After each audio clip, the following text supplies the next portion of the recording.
The ninth day began with a single scrape mark on a leadwood trunk, cut high and deep, the kind of groove a male lion carves when he wants the message read from a distance. Two young males stood over it, noses working the air, and they did what they had done every morning for over a week. They turned east. They matched each other's pace, and they moved after a rival whose shadow they had not yet seen with their own eyes. You are looking at a crime scene that has not happened yet. That scrape mark is the opening statement. The tracks beneath it tell you the rest. 3 different paw prints, 2 of them almost identical in size, one larger and heavier, dragging slightly on the left hind. The 2 young males were not wandering. They were following, and the one they followed had no idea, for 9 straight days, that he was being measured for something he could not survive.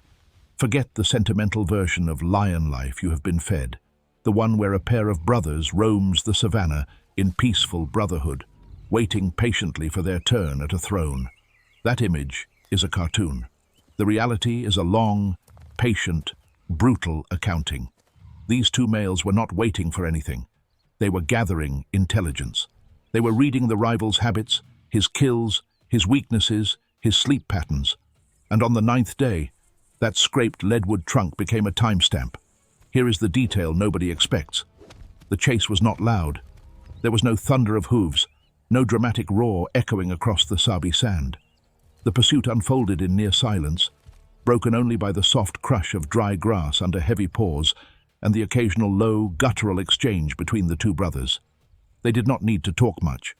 They had hunted together long enough to know exactly what the other was thinking, and what they were both thinking for 9 days was this: when do we strike? This is a story about the Mapogo coalition, the most feared lion alliance the Sabi Sand region has ever recorded. But this is not a story about 6 males at their peak, ruling with brute force. This is the origin. This is the moment before the dynasty, when 2 young males, still wearing the scars of a failed start, decided to chase a single rival across the land until the math of survival tipped in their favor. That decision is the subject of our investigation. The first piece of evidence came from the tracks. On the 2nd day, the 2 young males crossed a dry riverbed where the rival had drunk the night before. The mud preserved everything. The rival's paw print showed a deep, confident stride, the gait of a male who believed he owned the water. But there was something else in that mud, something the rival had not noticed. A smaller print, overlapping his own from the night before. The 2 young males had already been here. They had scouted this drinking spot before he arrived. They were not following him blindly. They were predicting him. Now, let us open the files properly. The Mapogo coalition, in its final form, was 6 males. But coalitions do not begin at full strength. They begin with a pair, sometimes a trio, brothers or half-brothers who leave their natal pride together and face the world with nothing but each other. The young male syndrome, a term from behavioral science, describes exactly this phase. Young males in their prime take disproportionate risks. They push into dangerous territory. They pick fights they cannot always win. And most of them die trying. Those who survive that phase do not survive by accident. They survive because they learn to read evidence. They learn to read tracks, to read the behavior of rivals, to read the timing of the landscape. The 2 males in our case were survivors. They carried scars that told the story. A torn ear from a failed takeover attempt, a set of claw marks across the flank from a fight with an older male who had chased them off a carcass. They had been humiliated. They had been driven out. And they had decided, in the way that only the young and the reckless and the desperate can decide, that they would not run again. This is where the common belief breaks. Everyone assumes that when 2 young males challenge an established rival, they do it fast. A sudden ambush, a screaming fight, a quick and violent resolution. The evidence in this case contradicts that completely. The 2 males did not want a fair fight. They did not want to fight at all, at least not on the rival's terms. What they wanted was control, and control for them meant time. 9 days. That is the number that defines this entire investigation. 9 days of shadowing, of hanging back, of watching.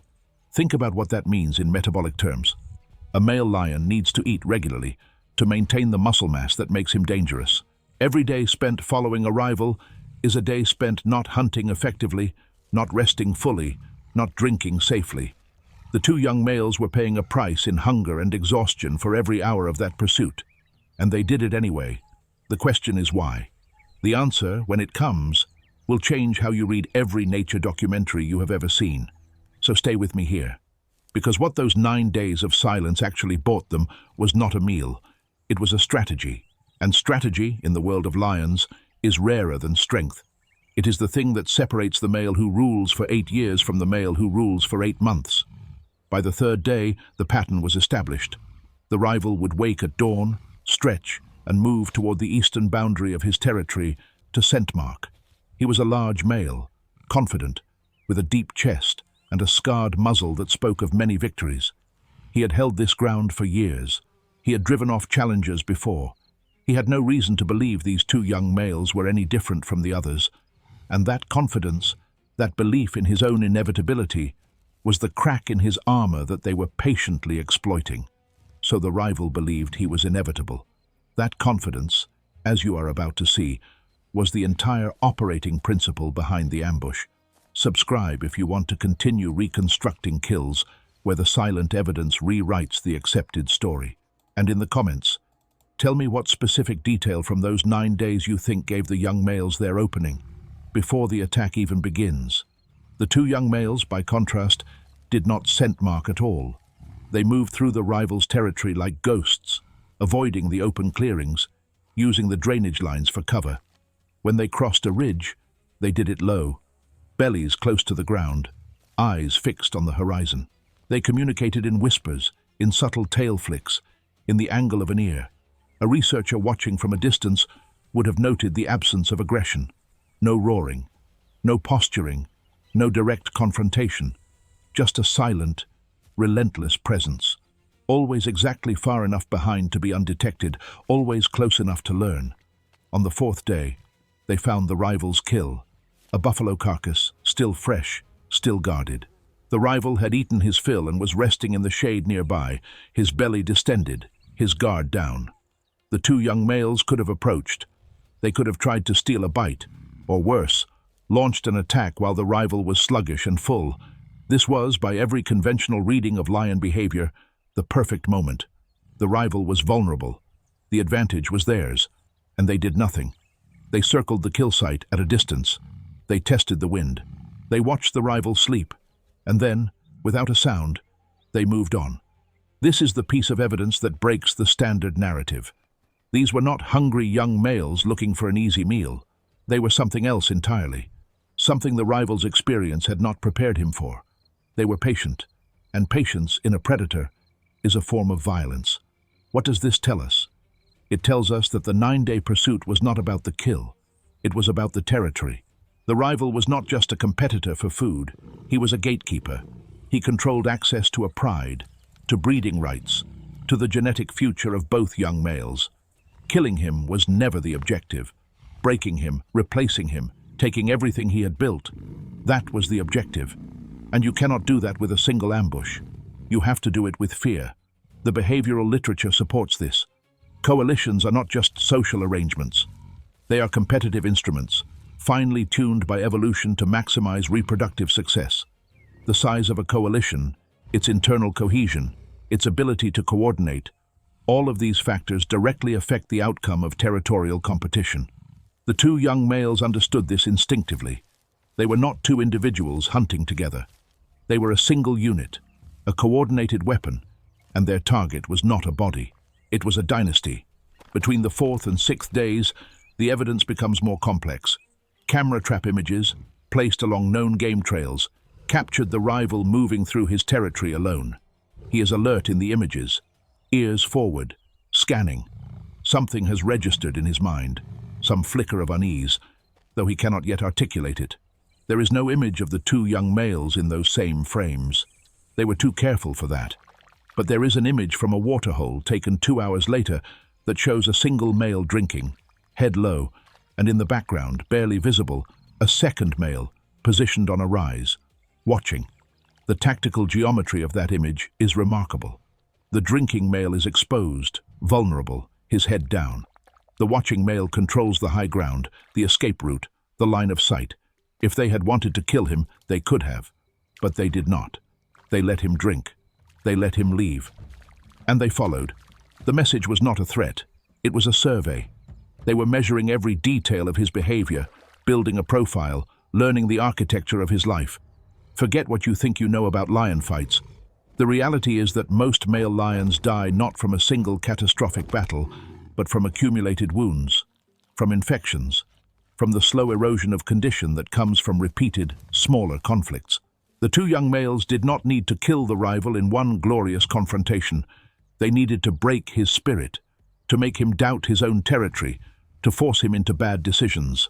And the most effective way to do that is to make him realize that he is being watched. By day 7, the rival knew. You can see it in the change of his behavior. He stops at the top of ridges, looking back over his shoulder. He moves more at night, seeking the cover of darkness. He vocalizes more frequently, calling out, as if to reassure himself that he is not alone. The two young males hear these calls. They do not answer them. They simply continue their patient, silent advance. They are letting him know, in the only language that matters, that they are here and that they are not leaving. If you have ever felt that the natural world has been sanitized into a cartoon, you know the anger of realizing the truth is far more brutal. This is not a story about noble brothers defending their birthright. It is a story about two young males who understood, with cold clarity, that the only way to rise was to methodically dismantle every source of the rival's power. They did not hate him. They did not even particularly fear him. They needed what he had, and they were willing to invest 9 days of their lives to take it. This is where the investigation deepens, because the rivalry was not just between the two young males and their target. There was a third component, a shadow in the background, that complicates everything. The rival was not a completely isolated male. He had allies, connections, a network of social relationships that had helped him maintain his grip on the territory. The two young males could not simply attack him head-on. They had to isolate him. They had to make him vulnerable to the kind of challenge that could not be answered by calling for help. On the 8th day, the strategy becomes clear. The two young males split up. One continues to shadow the rival, maintaining the pressure, keeping him focused on the threat behind. The other circles wide, moving toward the rival's known alliance partners, deliberately leaving scent marks in their territory. This is a masterstroke of intimidation. It tells the allies that the conflict is coming to them too, that they will not be spared. And it forces the rival to wonder whether his allies will actually come when he calls. The rival made his fatal decision on the evening of the 8th day. He abandoned his patrol route. He turned away from his allies, and he moved toward a piece of ground he considered safe, a dense thicket along a seasonal river where he had denned before. This was exactly what the two young males had been waiting for. They did not have to drive him there. They had predicted he would go there, and they had already scouted every approach, every exit, every possible place where the fight would end. Some might call this orchestration. A strategist would call it the culmination of a 9-day campaign. The two young males had not chased their rival into a trap. They had invited him into one so gently, so consistently, that he thought he was choosing it himself. This is the difference between force and intelligence in the animal kingdom. Force takes what it can reach. Intelligence brings what it wants within reach. This is the difference between force and intelligence. A 9-day campaign that did not look like a trap because it was too patient to be one. Subscribe so you do not miss the next case reconstruction, where evidence is never what it first appears. In the comments, tell me the exact moment from these 8 days when you realized the two males were not chasing him at all. They were directing him. The 9th day began with that scrape mark on the leadwood trunk. It was the last message the two young males would leave before they struck. By the time the sun cleared the eastern tree line, they had closed the distance. The rival was in the thicket, tired, unsettled, having slept poorly for the 9th consecutive night. His condition had deteriorated. He had eaten less, moved more, and carried the constant weight of being watched. He was, in every measurable way, a diminished version of the male who had started this 9 days ago. The attack, when it came, was not what you might expect. It was not a prolonged, roaring battle. It was a brutal, efficient, almost clinical takedown. The two young males hit him from opposite sides, using their combined weight to drive him off his feet before he could brace. They targeted his flanks and his haunches, the places where their claws could do the most damage to muscle and tendon. They did not fight for honor. They fought to disable. And within a very short time, The rival was on the ground, unable to get up, unable to fight back. Here is the part that will be hardest for you to accept. They did not finish him quickly. The rival lay there, breathing hard, blood oxidized and dark in the dust, and the two young males stood over him. They did not roar. They did not celebrate. They simply stood, catching their breath, watching his flanks rise and fall. Then, one of them reached down and bit through the rival's throat. It was not an act of rage. It was a methodical procedure, the final step in a 9-day process.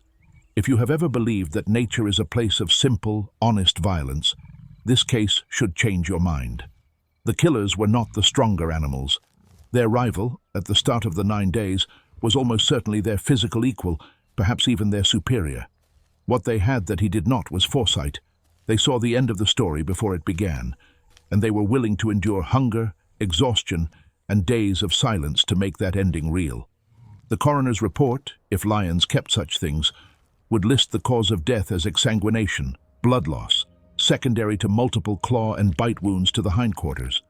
But the true cause of death was something else entirely. It was surveillance. It was pattern recognition. It was the refusal to accept the existing order of things. The rival did not die from a single wound.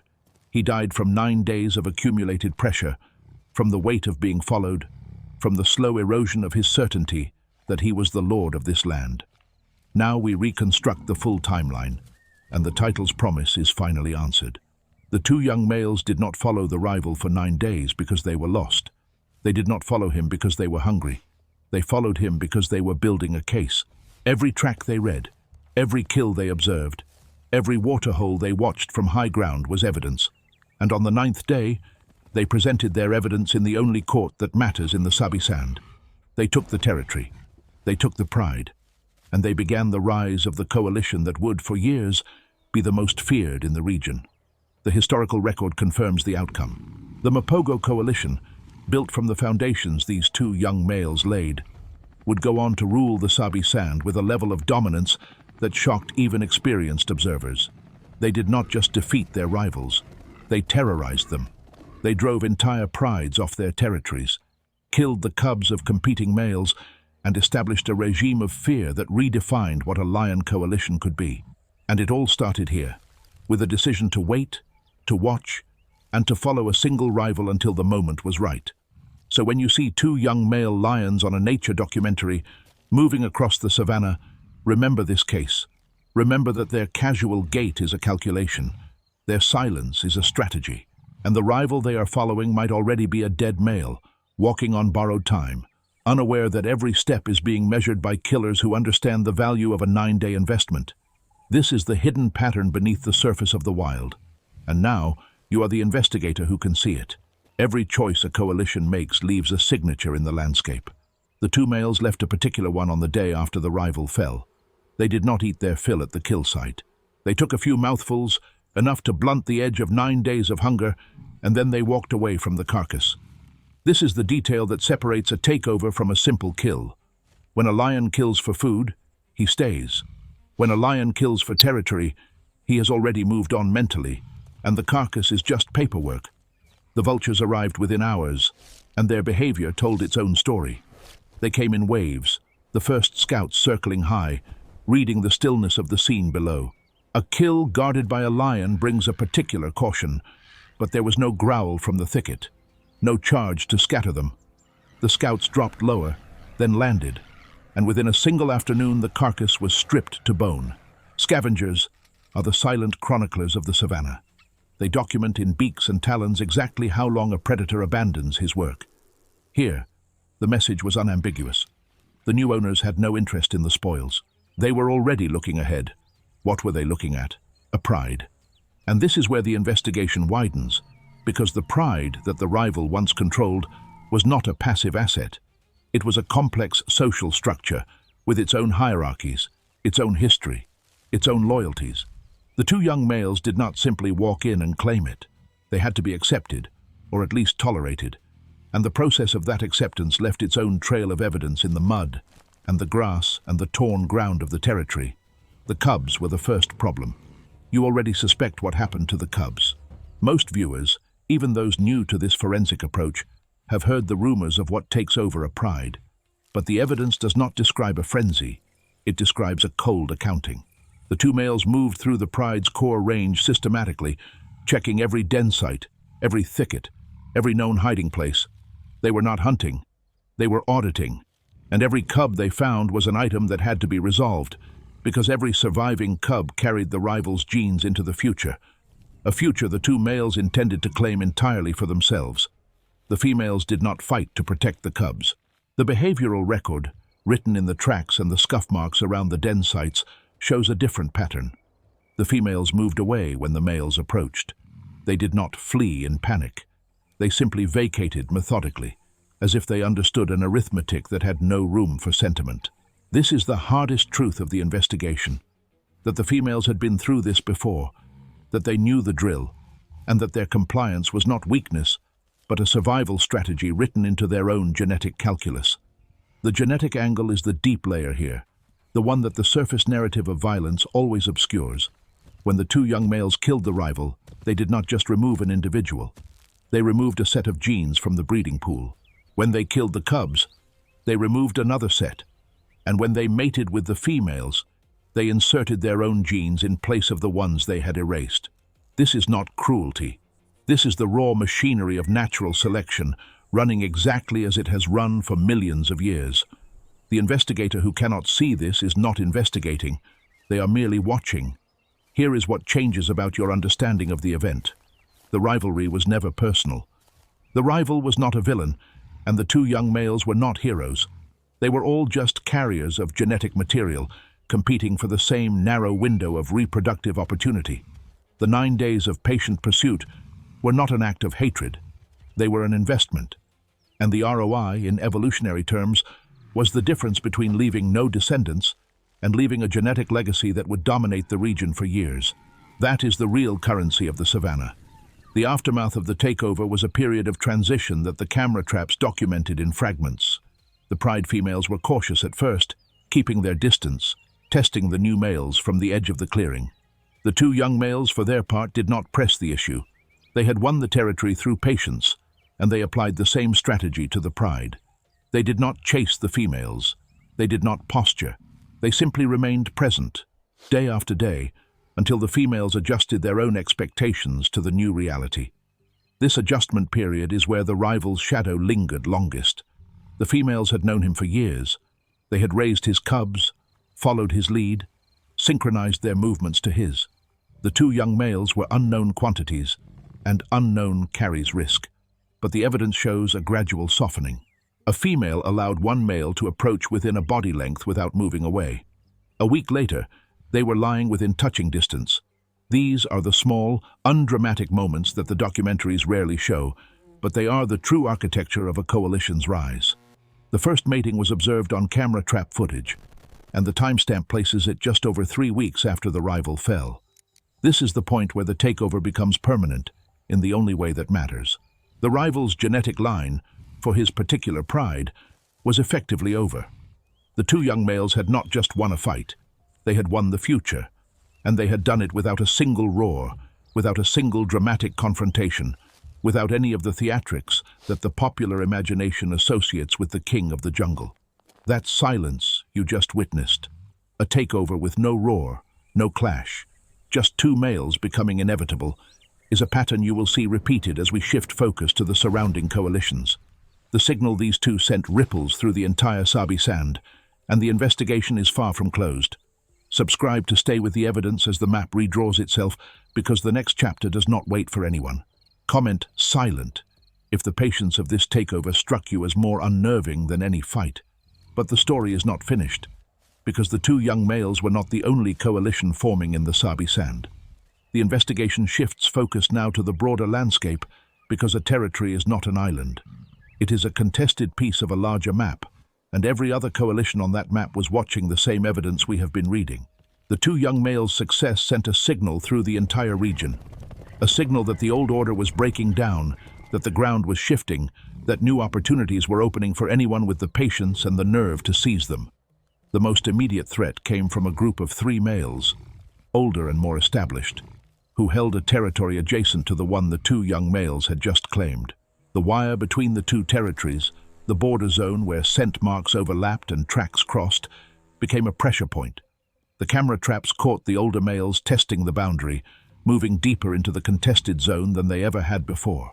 They were probing, checking whether the new owners had the resolve to defend what they had taken. The two young males responded with a move that reveals just how thoroughly they had internalized the lesson of their own 9-day campaign. They did not charge the border. They did not roar a challenge. They withdrew, pulling deeper into their new territory, ceding the contested ground without a fight. This looked like weakness to anyone reading the surface. But to the forensic eye, it was something else entirely. They were resetting the terms of engagement, drawing the older males into a geometry of their own choosing. The older males took the bait. Emboldened by the apparent retreat, they pushed further across the border, deeper into the new territory, following the scent trails that the two young males had deliberately laid. And that is when the trap closed. The two young males, moving with the same silent coordination they had shown during the 9-day pursuit, circled behind the invaders and cut off their retreat. There was no prolonged battle. There was a sudden, ferocious clash, a flurry of claws and teeth, and then the three older males were running, bleeding, back across the border they had crossed so confidently. That counterstrike is the clearest evidence yet of the coalition's true character. It was not built on strength alone, though the strength was there. It was built on the same principle that had governed the original 9-day pursuit, the principle of drawing the enemy into a position where the outcome was determined before the first blow was struck. The two young males were not simply successful hunters. They were successful strategists, and every pulse of their strategy was written in the evidence we have been reading. The reputation of the coalition grew in the aftermath of that border clash. The older males did not return. The neighboring territories began to adjust their own patrol patterns, giving the new coalition a wider berth. This is the invisible dimension of power in the savannah. The way that a single, well-executed act of violence can reverberate through the social landscape, reshaping behavior without a single additional drop of blood being spilled. The two young males were no longer just claimants to a territory. They were a fact, a presence, a threat that the entire region had to recalibrate around. Now the timeline extends, and the investigation moves beyond the origin point of these two males, because what they built did not remain a pair. In the years that followed, they were joined by other males, forming the larger coalition that would eventually become known by a single word in the ranger logs and the researcher field notes. The name does not appear in any official record as a legal entity. It appears in the way rangers speak to each other over the radio, in the shorthand they use to describe a force of nature that could not be stopped by any single pride. The expansion followed a brutal logic. Each new male who joined the coalition brought additional strength, and each additional increment of strength allowed the coalition to push further, to take on larger prides, to absorb more territory. The rate of expansion was not constant. It moved in fits and starts, driven by individual events. A territorial boundary broken, a rival coalition shattered, a pride absorbed into the growing sphere of influence. And each event was connected to the last by the same thread of patient, strategic violence that had characterized the very first pursuit. This is where the investigation must pause, because one question remains unanswered, and it is the question that haunts every forensic reconstruction. Was the 9-day pursuit a unique event, a brilliant improvisation by two unusually intelligent males? Or was it a pattern, a template that the coalition would repeat and refine throughout its rise? The evidence suggests the latter. The ranger logs from the coalition's peak years show the same signature again and again: prolonged periods of observation, deliberate avoidance of direct confrontation, and then a sudden, decisive strike when the target least expected it. The 9 days were not an anomaly. They were the blueprint. And that blueprint leaves you, the investigator, with a profound realization about the nature of power in the animal kingdom. It is not won by the strongest or the fastest or the most aggressive. It is won by the one who can read the evidence, who can predict the behavior of others, who can wait longer and watch more carefully than the competition. The two young males were not the mightiest lions in the Sabi Sand. They were the ones who understood that the true battlefield was not the body of the rival, but the landscape of his habits, his fears, his assumptions. They won because they saw the field of play more clearly than anyone else.